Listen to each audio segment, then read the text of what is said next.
Vivimos en un mundo donde muchas personas se preguntan, ¿por qué si Dios es bueno hay tanta maldad? ¿Cierto? Si Dios es bueno y es el que está al control del mundo, ¿por qué hay tanta maldad? Vemos, injusticia. ¿Qué más se ve por allí? Violencia, corrupción, maldad, personas que hacen lo malo y prosperan, ¿cierto? Prosperan haciendo lo malo.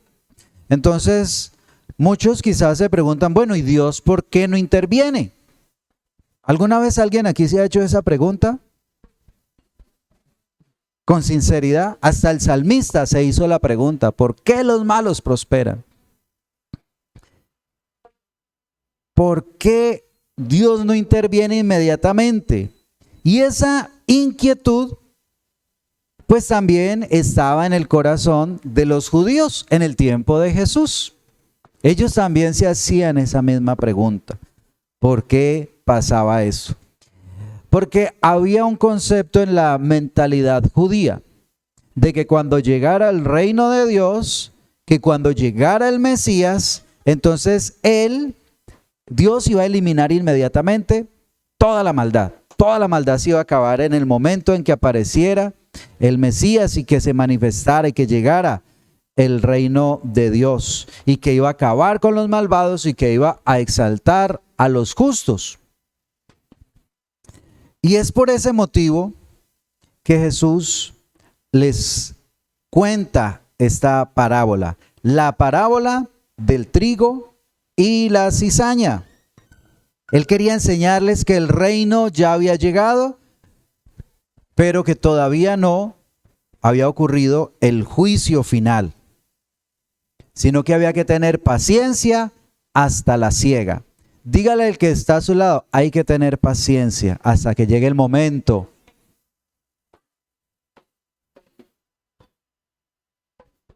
Vamos a ver esta parábola, ¿listo? Me siguen allí, Mateo capítulo 13, versículos del 24 al 30 dice: les refirió otra parábola diciendo: el reino de los cielos es semejante a un hombre que sembró buena semilla en su campo. Pero mientras dormían los hombres, vino su enemigo y sembró cizaña entre el trigo y se fue. Y cuando salió la hierba y dio fruto, entonces apareció también la cizaña. Vinieron entonces los siervos del padre de familia y le dijeron: Señor, ¿no sembraste buena semilla en tu campo? ¿De dónde pues tienes cizaña? Él les dijo: un enemigo ha hecho esto. Y los siervos dijeron: ¿quieres pues que vayamos y la arranquemos? Él les dijo: no sea que al arrancar la cizaña arranquéis también con ella el trigo. Dejad crecer juntamente lo uno y lo otro hasta la siega. Y al tiempo de la siega yo diré a los segadores: recoged primero la cizaña y atadla en manojos para quemarla, pero recoged el trigo en mi granero. Vamos a mirar brevemente esta parábola, esta historia que les cuenta el Señor a la multitud. ¿A quién se la cuenta el Señor? Recuerde que este punto es importante, a la multitud. Dice allí que el reino de los cielos es semejante, y cuando dice semejante, habla de toda la historia, ¿no? Porque dice es semejante a un hombre. No es semejante a un hombre, es semejante a la historia que va a empezar a contar a partir de allí. Un hombre que sembró la buena semilla en su campo. ¿Ustedes quién creen que es ese hombre? Jesús. Muy bien, Jesús.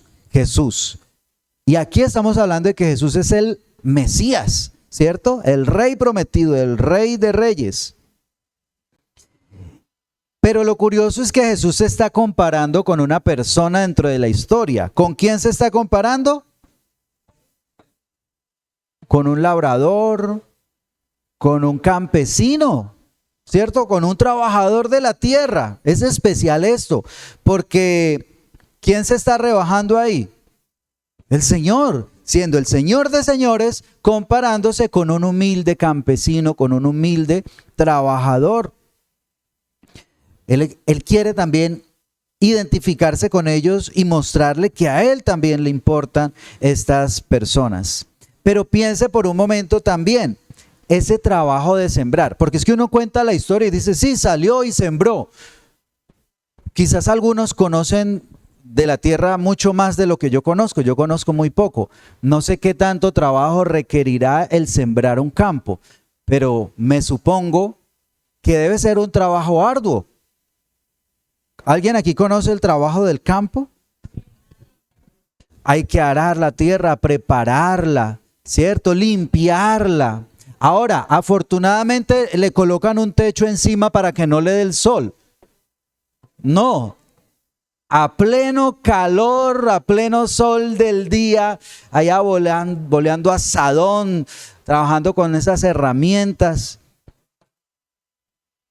¿Es un trabajo fuerte o no? Se lo hacen en mediodía más o menos. ¿No? ¿Cuánto se puede demorar? Días incluso, ¿cierto? Puede tardar días, aún semanas, dependiendo del tamaño del campo en el que esté trabajando. Entonces piensa en ese trabajo que requiere la historia que él está representando aquí. Pero dice que en el versículo 25 dice, pero mientras dormían los hombres, vino su enemigo y sembró cizaña entre el trigo y se fue.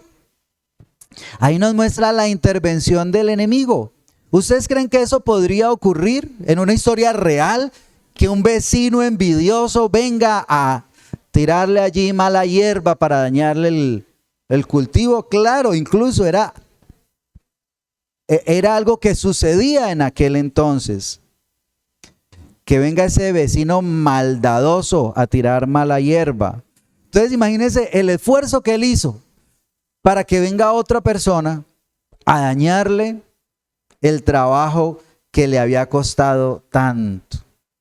Y entonces dice que producto de esto sucede lo que dice el versículo 26. Y cuando salió la hierba, y dio fruto, entonces apareció también la cizaña. Es curioso, porque dice que pasó tiempo antes de que se dieran cuenta de que allí había otra cosa sembrada aparte del trigo. Porque dice que cuando salió y dio fruto, ya estaba empezando a aparecer, a verse allí el tallito del trigo. Y es que el trigo y la cizaña tienen unas características muy peculiares. Esta historia no es tan rara. Sucede. ¿Qué característica especial tiene el trigo y la cizaña? Que son espigas. Son muy parecidas.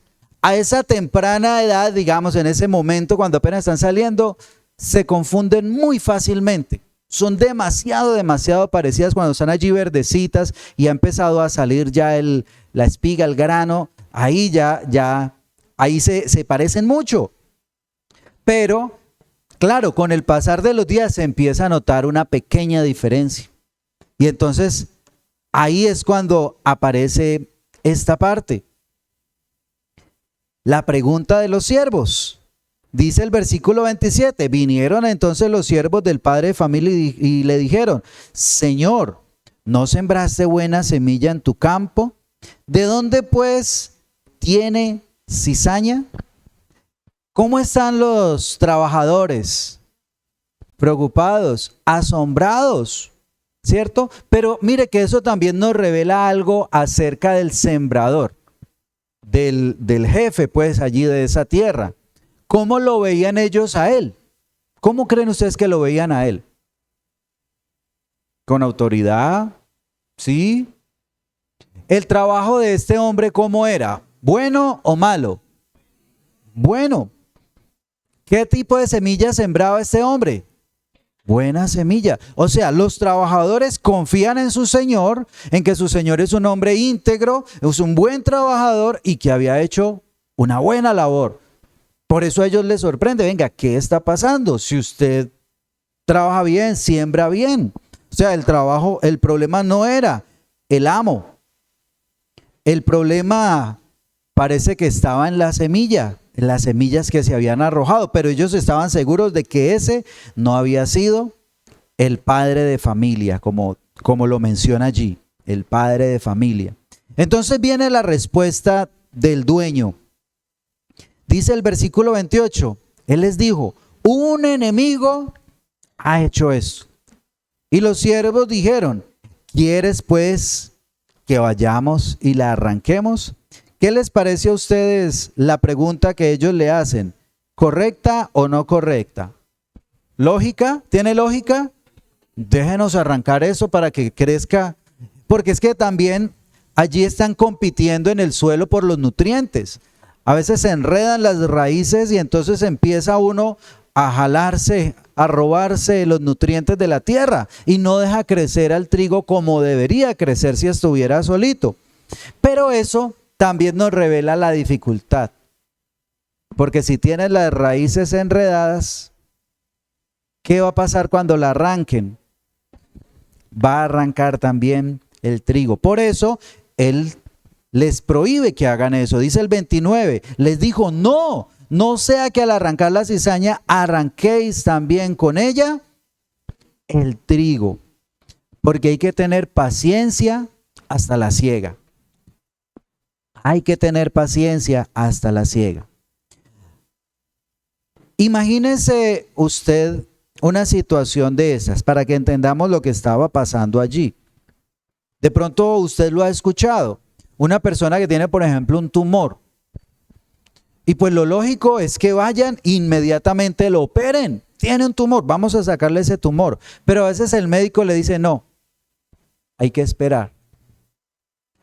Vamos primero a tomarle unos exámenes, porque de pronto al sacar el tumor podemos dañarle otro tejido que esté bueno, que un órgano, ¿cierto? Y lo puede afectar y le puede hacer más daño incluso sacar allí eso que le está afectando. Entonces se entiende obviamente que el tumor debe eliminarse, pero hay que tener cuidado de ir a hacer un daño con ese trabajo. O sea, primero se evalúa y después se espera el momento adecuado para hacer lo que hay que hacer. ¿Tiene lógica? Pues bueno, lo mismo estaba sucediendo aquí con este cultivo. Había que esperar hasta el momento indicado. ¿A quién representa la cizaña y a quién representa el trigo? ¿Saben ustedes? ¿A quién? A ver. La cizaña al diablo y el trigo.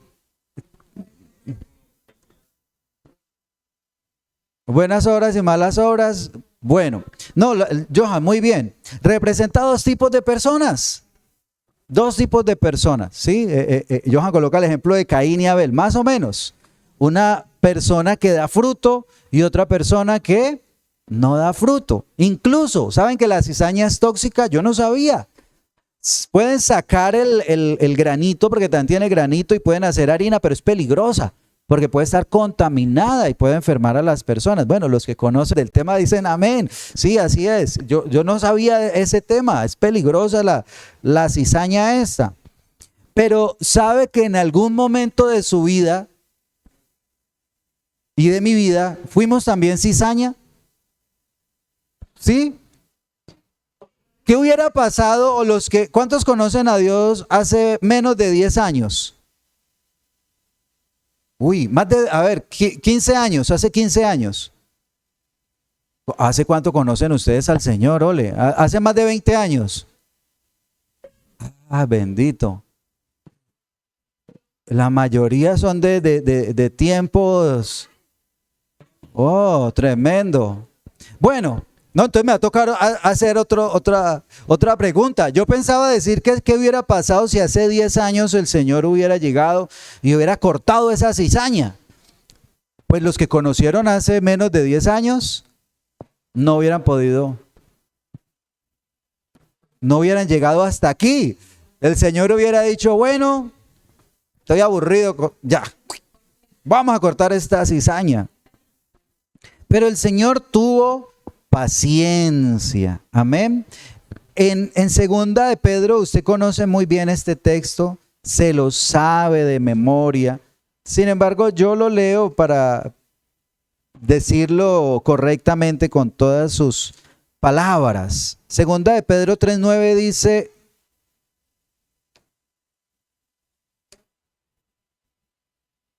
dice, el Señor no retarda su promesa, según algunos la tienen por tardanza, sino que es paciente para con nosotros, no queriendo que ninguno, sino que todos procedan al arrepentimiento. El Señor no quiere que ninguno se pierda, que ninguno perezca. Él tiene paciencia. Por eso no ha cortado toda la cizaña. Y si no,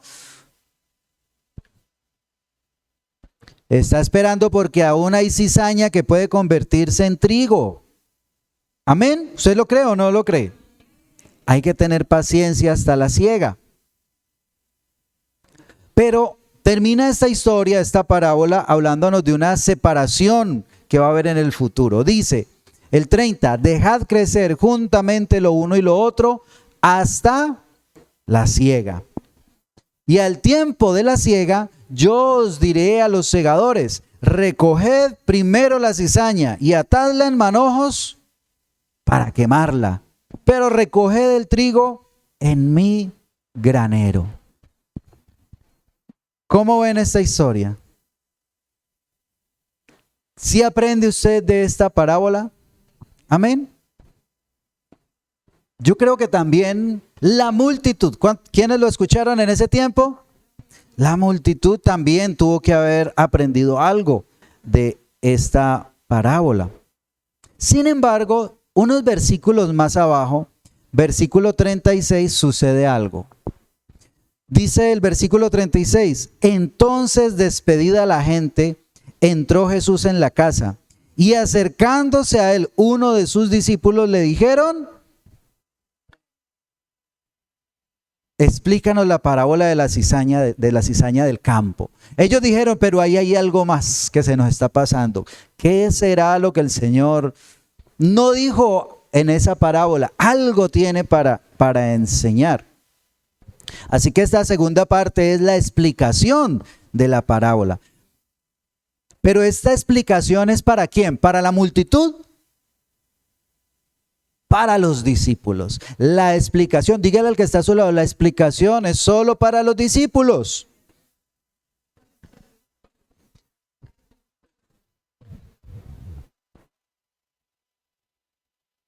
Jesús habla mucho acerca de ese propósito de las parábolas. De pronto uno dice, pero ¿por qué Jesús era así? Si Él vino a salvar a todos, ¿por qué no le contó todo, le aclaró a todos? Porque no todos querían escuchar. Si usted mira el contexto, en el capítulo anterior, en el capítulo 12, tiene problemas con la gente porque la gente no quería escuchar. Muchos religiosos no querían escuchar la palabra. Por eso Él da esta enseñanza. Obviamente, los religiosos y la multitud la escucharon también. Pero como ellos no querían entender la palabra, pues Él no se las explicó, pero había quienes sí querían entender la palabra. Aquí hay personas que quieren entender la palabra. Amén. Y por eso Jesús nos dejó su explicación para que entendamos un poco más. También hay algo muy bonito. Es que un discípulo que le pide al Señor que le explique, ¿sabe qué va a hacer el Señor? Le va a explicar. Si usted quiere que el Señor le explique, el Señor le va a explicar. Amén. El Señor le va a enseñar. Entonces, recordemos nuevamente, para volver a la explicación, el pensamiento que tenían los judíos en ese momento, ¿cuál era? Que cuando llegara el Mesías, se acababan los malos, iban a ser cortados, iban a los justos a levantarse.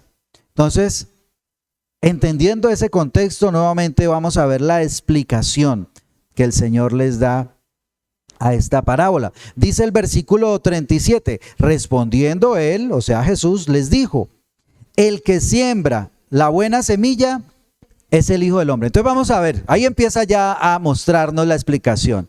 Entonces, ¿quién es el que siembra la buena semilla? O sea, Jesús, ¿cierto? El que siembra la buena semilla es Jesús, el Hijo del Hombre. El campo es el mundo. Ojo, el campo no es la iglesia, el campo es el mundo, todo el mundo. La buena semilla son los hijos del reino, o sea, los que han aceptado el reino, los que están en el reino, los que han creído en Jesús como su Señor y como su Salvador. Esos son los hijos del reino, esos son la buena semilla. Y la cizaña son los hijos del malo, los hijos del malo. Sigamos viendo. 39. El enemigo que sembró es el diablo. Ahí lo dice claro. ¿Quién fue el que sembró esa mala semilla? La ciega es el fin del siglo, el fin de esta era. O sea que ¿hasta cuándo vamos a tener que aguantar a los malos? ¿Y hasta cuándo el Señor tiene paciencia, cierto?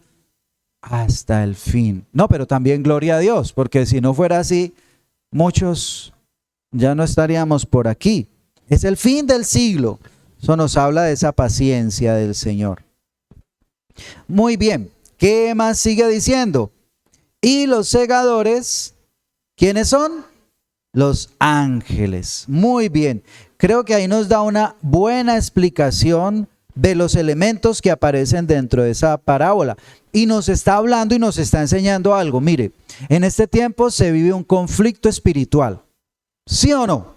Hay un conflicto real. Los hijos de Dios, los hijos del maligno. Ahí está ese conflicto espiritual. Dios está sembrando vida, está sembrando verdad, está sembrando justicia en el mundo, pero también el enemigo trabaja para corromper lo que Dios hace. Hasta la iglesia ha querido el diablo destruirla, ¿cierto? Sembrando cizaña dentro de la iglesia.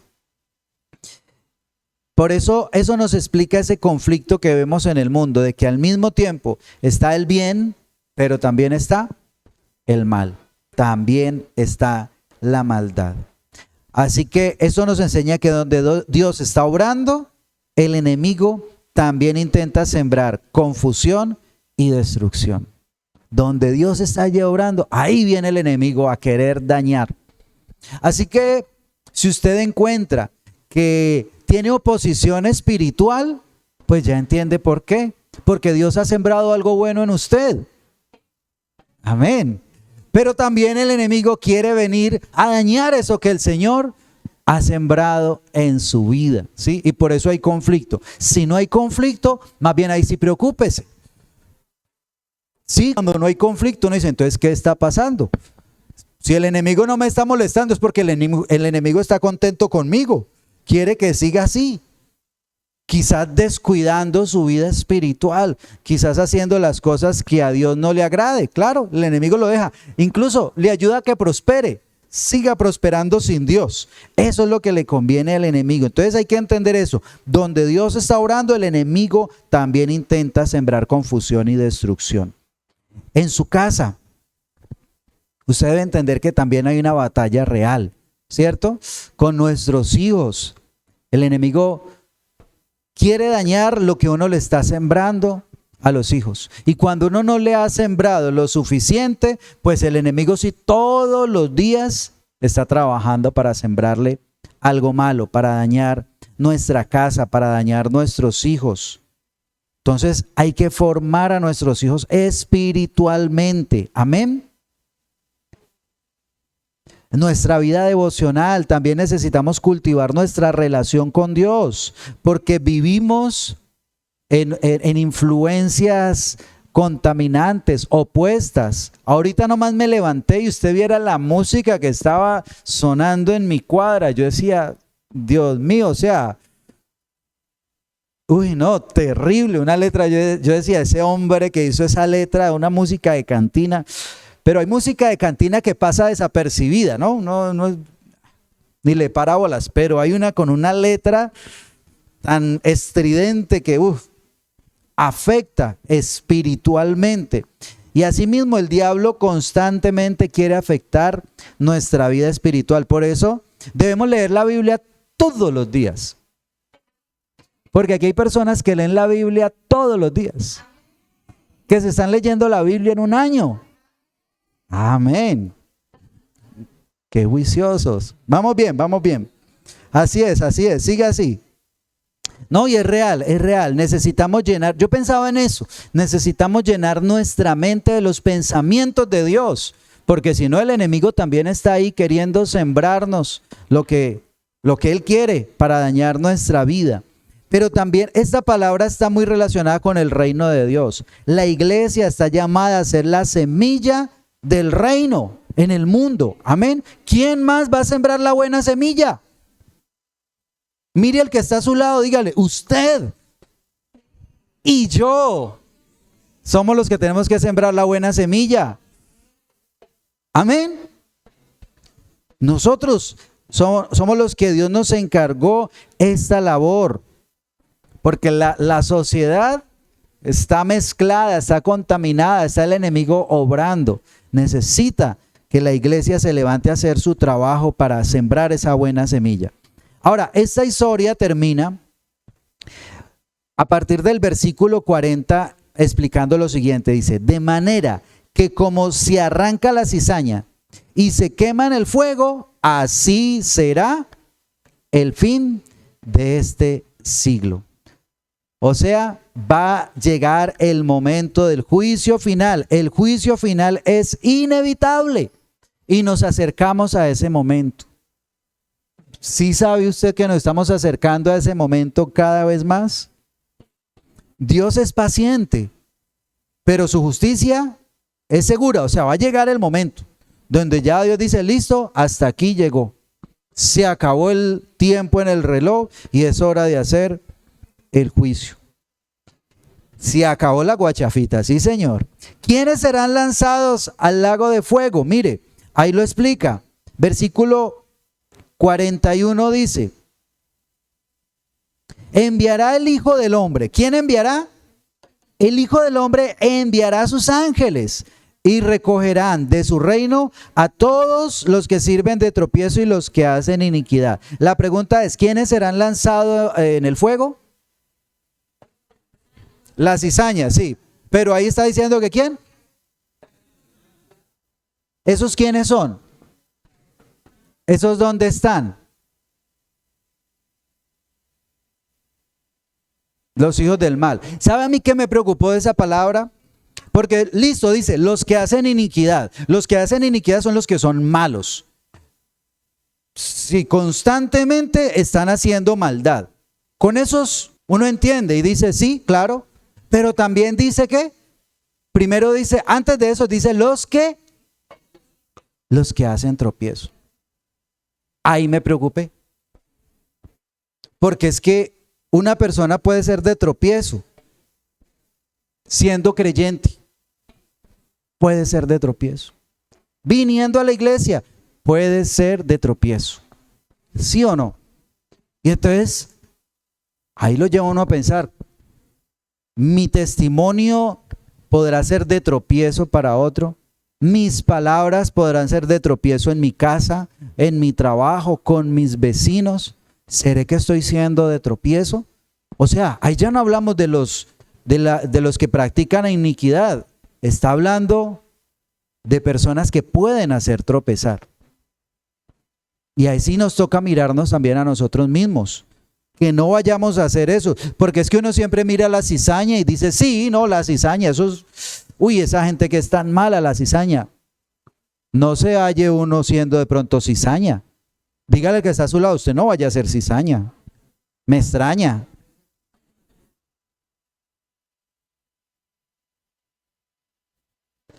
¿Ustedes creen que puede haber creyentes que puedan hacer tropezar a otros? No le vaya a preguntar al vecino, no, pregúntese usted, ¿su vida anima o hace tropezar a los demás? Pregúntese usted. Yo animo, o sea, el que me ve a mí dice, uy, yo quiero ser así como, tener esa convicción, tener esa seguridad en el Señor que tiene. O dice, no, pues para ser cristiano como ese, déjeme así que así estoy mejor. Ya para uno se rascaron la cabeza. No voy a decir quién es para... Y el problema es lo que sigue diciendo. Versículo 42. Los echarán en el horno de fuego y allí será lloro y crujir de dientes. Oiga, está hablando de sufrimiento, está hablando de un lugar de tormento, de un lugar de dolor, de desesperación, de un lugar a donde uno no quiere llegar. A mí por allá no me inviten ni a conocer, yo no quiero aparecer por allá, muchas gracias. No. Pero yo no sé si alguien de pronto de por aquí quiera ir por allá, aunque sea a conocer. No, ninguno.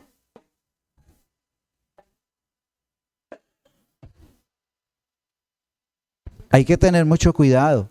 Ese no es el final que el Señor tiene para nosotros.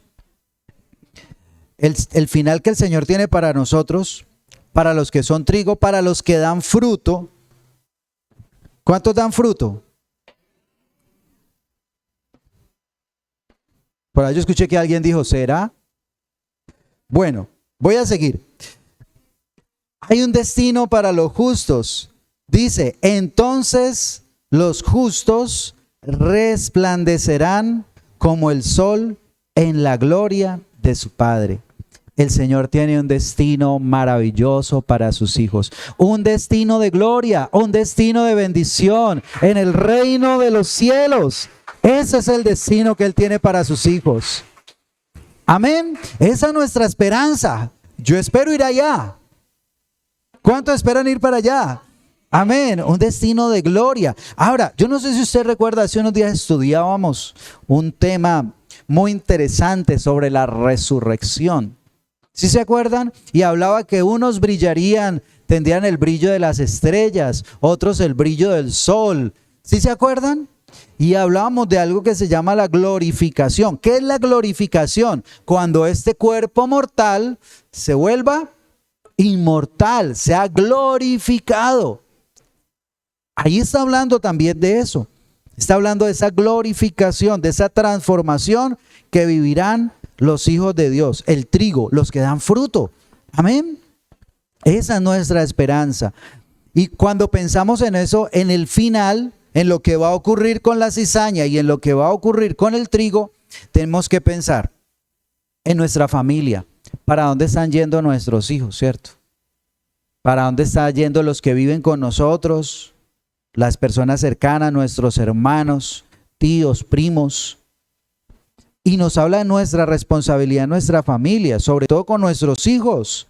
Saber que la vida tiene consecuencias eternas. ¿Sí?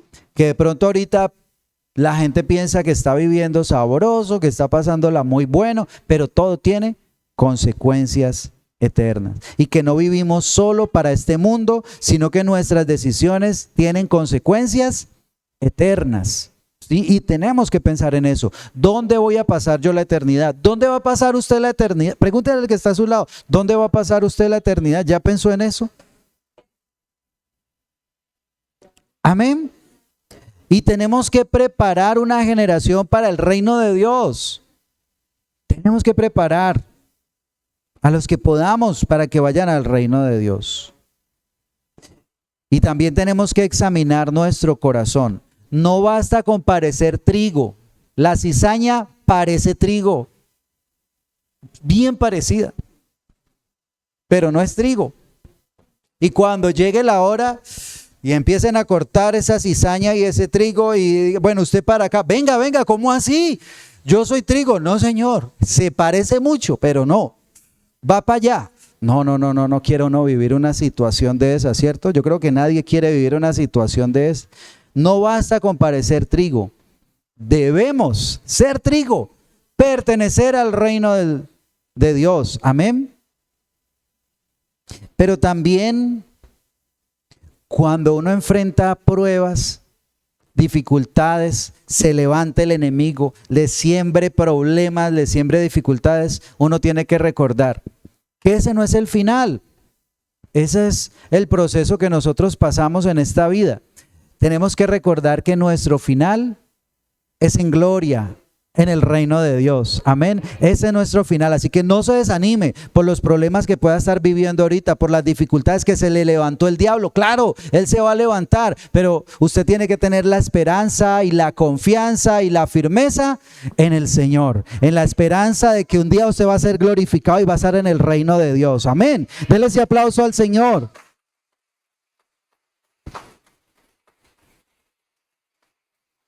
No nos van a detener las pruebas, amén. El enemigo no nos va a detener, más grande el poder de nuestro Dios.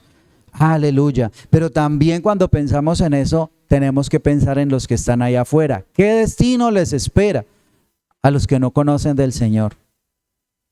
¿Qué destino les espera a nuestros vecinos, a amigos? ¿Qué va a ser de ellos? ¿Y cuál va a ser la eternidad de ellos? Amén. ¿Cuál es nuestra misión entonces? Sembrar. Sembrar el reino mientras llega la cosecha. Aprovechar que no ha llegado la cosecha, que no ha llegado la siega, para que sembremos lo que más podamos, para que muchas personas lleguen al reino de Dios. Amén. Jesús enseña que Él sembró a sus discípulos en la tierra y que vamos a tener que vivir con los hijos del maligno hasta el fin de este tiempo, hasta el juicio final, donde unos van a ser echados al infierno y los justos irán al reino de Dios. Amén. Eso es lo que nos enseña esta parábola. Pero también a meditar, ¿soy trigo o soy cizaña? ¿Qué soy yo realmente? Amén. Yo quiero invitarlo para que estemos de pie y vamos a orar al Señor.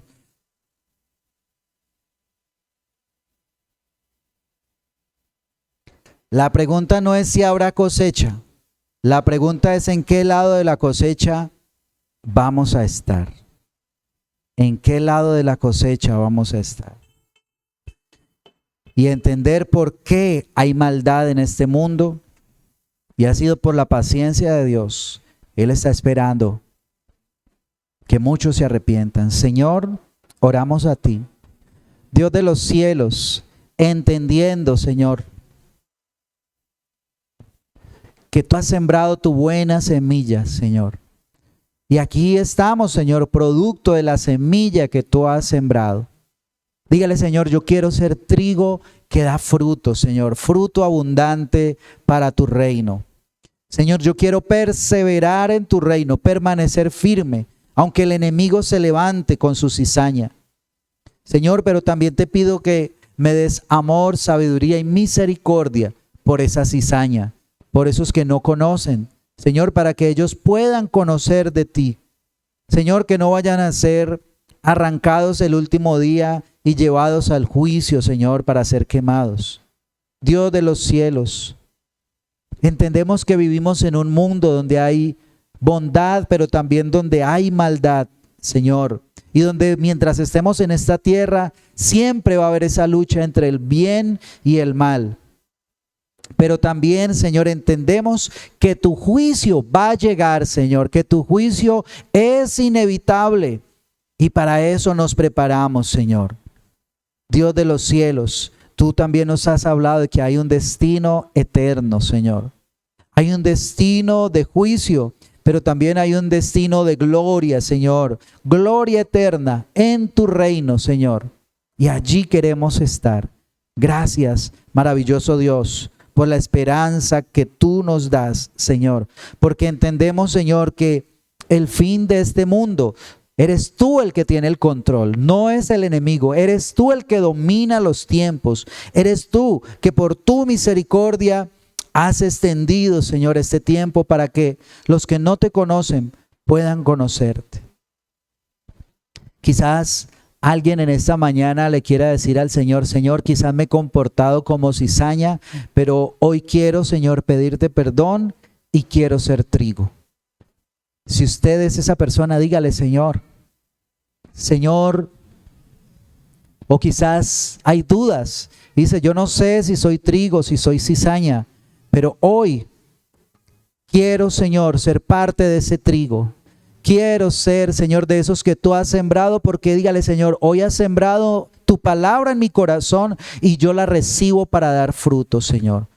Tú eres el dueño del campo y yo quiero ser tu siervo, yo quiero vivir para ti, Señor. Yo quiero servirte, yo quiero amarte. Transfórmame, Señor. Dígale, si he sido cizaña, transfórmame porque quiero ser trigo, Señor. No quiero ser de los que hablen palabras que contaminan a los demás. Yo quiero hablar palabras de vida. Señor, yo quiero que mis acciones te reflejen y traigan bendición, Señor. Porque sé que viene la cosecha y que me voy a encontrar contigo, Señor.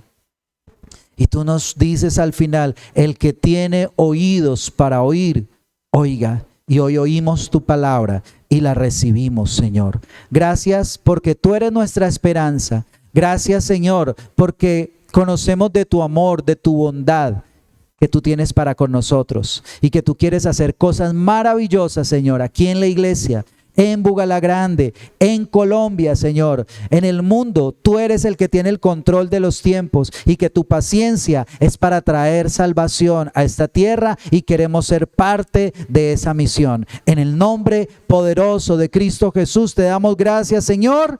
Amén y amén.